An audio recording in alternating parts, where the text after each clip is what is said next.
Bonjour à toutes et à tous. Aujourd'hui, on s'attaque à un mot qu'on entend partout, la biodiversité. Mais concrètement, qu'est-ce que ça veut dire? Qu'est-ce qui se cache derrière ce terme? C'est une notion super importante en SVT et on va voir ensemble qu'elle se décline en fait sur trois niveaux, trois échelles bien distinctes, du plus grand au plus petit. Alors, pour commencer, faites un petit effort d'imagination. Pensez à la dernière fois que vous étiez dans une forêt, près d'un étang, ou même juste dans un jardin. Qu'est-ce que vous avez vu? Sûrement des arbres, des plantes, peut-être des insectes, des oiseaux. Bref, toute une variété de formes de vie qui nous entourent en fait en permanence. Eh bien voilà, toute cette incroyable richesse, cette variété du monde vivant, c'est ça, la biodiversité. C'est le terme que les scientifiques utilisent pour décrire cette diversité de la vie. C'est un mot qui peut paraître un peu complexe, mais en fait l'idée est assez simple, et c'est une notion essentielle pour comprendre comment notre planète fonctionne. Alors, pour y voir plus clair, voilà notre plan de vol. On va explorer les trois grandes échelles de la biodiversité, d'abord les écosystèmes, ensuite les espèces, et pour finir, on zoomera sur la diversité génétique. Et bien sûr, on terminera avec un petit récapitulatif pour que tout soit bien clair. Allez, c'est parti. On attaque donc avec la première échelle, la plus large, la diversité des écosystèmes. Un écosystème, qu'est-ce que c'est exactement? Imaginez un lieu précis. Dedans, il y a des êtres vivants, les plantes, les animaux, et il y a leur environnement. L'eau, le sol, la lumière. L'écosystème, c'est tout ça à la fois. Les vivants, le non-vivant, et toutes les relations qu'ils ont entre eux. Pensez à une forêt, un lac ou même une flaque d'eau. Chacun est un écosystème à sa propre échelle. Bon, pour que ce soit bien concret, prenons un exemple tout simple, une mare. Voilà, on a notre écosystème. Maintenant, la question c'est comment on fait en tant que scientifique pour évaluer sa diversité?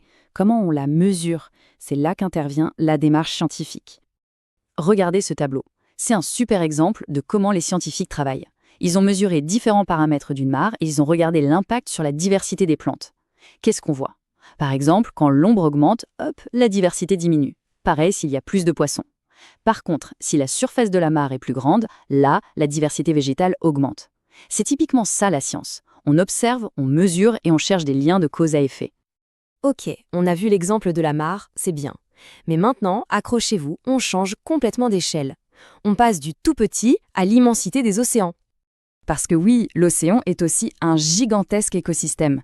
Pour l'étudier, il y a des missions scientifiques incroyables, comme l'expédition Tara Oceans. Leur but, collecter du plancton. Vous savez, ces organismes minuscules qui flottent dans l'eau. Ils sont super importants. C'est la base de toute la vie marine. Et regardez-moi ce chiffre. Ils ont ramené 35 000 échantillons. 35 000, c'est juste un travail de titan. Et le résultat de tout ce travail, il est bluffant. Écoutez ce que dit le biologiste Chris Bowler. Ils ont découvert des centaines de milliers de nouvelles espèces de plancton. C'est fou, non? Ça nous montre bien une chose. Même dans des mondes invisibles à nos yeux, il y a une biodiversité absolument gigantesque. Et surtout, qu'il nous reste encore énormément de choses à découvrir. Bon, on a vu l'échelle des écosystèmes. Maintenant, on va prendre notre loupe et zoomer un cran en dessous pour regarder ce qu'il y a à l'intérieur de ces écosystèmes. On passe à la deuxième échelle, la diversité des espèces. Le mot espèce, on l'utilise tout le temps. Une espèce de chien, une espèce d'oiseau. Mais en SVT, c'est une définition très précise. Et la question piège, c'est est-ce que ça repose juste sur la ressemblance? Si deux animaux se ressemblent comme deux gouttes d'eau, est-ce qu'ils sont forcément de la même espèce? Vous allez voir que c'est un peu plus compliqué que ça en a l'air. Pour piger le truc, rien de mieux de l'exemple classique du cheval et de l'âne. Regardons. Un cheval et une jument, ils ont un poulain. Ce poulain plus tard pourra avoir des bébés à son tour. Il est fertile. Ok, pareil pour deux ânes, mais maintenant, si on croise une jument avec un âne, on obtient un mulet. Et là, c'est le point crucial. Le mulet, lui, est stérile. Il ne pourra jamais se reproduire. C'est ça, la clé de tout.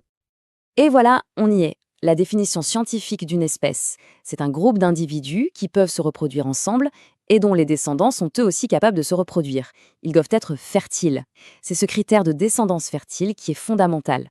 C'est pour ça que le cheval et l'âne, même s'ils peuvent faire un mulet, ne sont pas de la même espèce. Ok, on a fait écosystème, puis espèce. On continue de zoomer. On va maintenant regarder à l'intérieur même d'une espèce. C'est notre troisième et dernière échelle, la diversité génétique. Prenez la coccinelle arlequin. C'est un exemple génial. Toutes celles que vous voyez là, elles sont de la même espèce. Elles peuvent se reproduire entre elles sans problème. Et pourtant, regardez-moi tous ces motifs. Il en existe plus de 200 différents. Alors la question c'est, Comment c'est possible? Comment une même espèce peut-elle présenter autant de variations? La réponse, il faut aller la chercher au niveau de l'ADN. C'est une histoire en 3 étapes. Premièrement, pour un caractère, comme la couleur des ailes, il y a une instruction dans l'ADN, c'est ce qu'on appelle un gène. Deuxièmement, ce gène peut exister en plusieurs versions, un peu comme une recette avec des variantes. Ces versions, on les appelle des allèles. Et troisièmement, en fonction des allèles qu'une coccinelle possède, on verra un résultat différent sur ses ailes.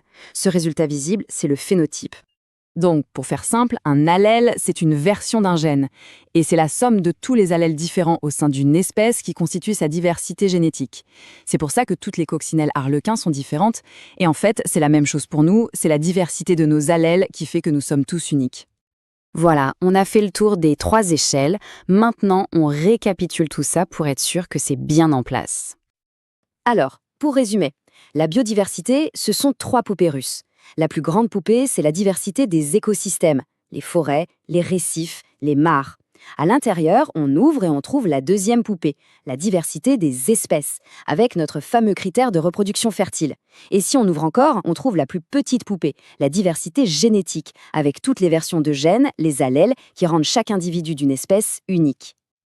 Allez, pour finir, une petite fiche de révision express. C'est le moment de sortir les stylos si vous prenez des notes. Alors, qu'est-ce qu'il faut absolument retenir? Les 3 mots-clés. Écosystème, espèce et allèle. L'erreur classique à éviter, ne définissez jamais une espèce juste par la ressemblance. Le critère, c'est la descendance fertile. Et enfin, un conseil de méthode super important, en science, on part des faits, des observations pour construire une explication. Toujours. Et je vous laisse avec une dernière petite info pour réfléchir.